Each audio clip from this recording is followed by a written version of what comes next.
So hello viewers, welcome to back my channel অন্য মুখার্জি, আবার একটা নতুন ব্লগ। তো আজকে হচ্ছে 27 আগস্ট, তো গণেশ পুজো। সেটাই তোমাদের ব্লগ করে দেখো। ভিডিও ভালো লাগে লাইক কমেন্ট অবশ্যই সাবস্ক্রাইব করে দেবে। ইনস্টাগ্রাম ফেসবুকে অবভিয়াসলি ফলো করে রাখতে হবে। আর তোমাদের ভালোবাসায় অর্ণব শুধু এখন একটা নাম নয়, এখন একটা ব্র্যান্ড নামে পরিচিত পাচ্ছে। অর্ণব শুধু এখন একটা নাম নয়, একটা ব্র্যান্ড নামে পরিচিত পাচ্ছে। তোমাদের কাছে আরও এরম হয়ে সাপোর্ট করতে থাকো, যাতে আর একটু ওপরে যেতে পারি তোমাদের সাপোর্টে। তো এরম হয়ে সাপোর্ট করতে থাকো। চলো তাহলে বেশি না কথা বাড়িয়ে ব্লগটা দেখতে হবে। সো দেখতেই পাচ্ছ, এখান থেকে চলে এসেছিলাম রামরাজাতলা পুরনো বাস স্ট্যান্ডে চলে এসেছিলাম। ওখানে তোমার গণেশ পুজো হয় প্রত্যেক বছরের মতন, তো এবছরও হয়েছে। তো আমি চলে এসেছি, তো ওখানে টুক করে একটা গিয়ে সেলফি নিয়ে নিলাম।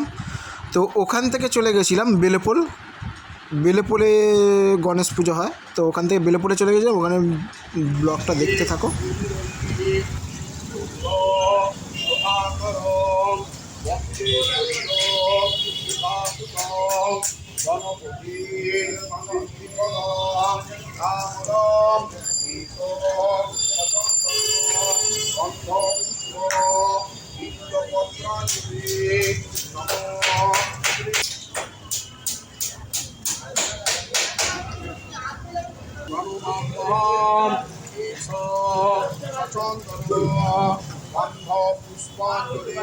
সো ব্লগটা এই পর্যন্তই, আবার নেক্সট ব্লগে দেখা হচ্ছে খুব তাড়াতাড়ি। I love you, bye by.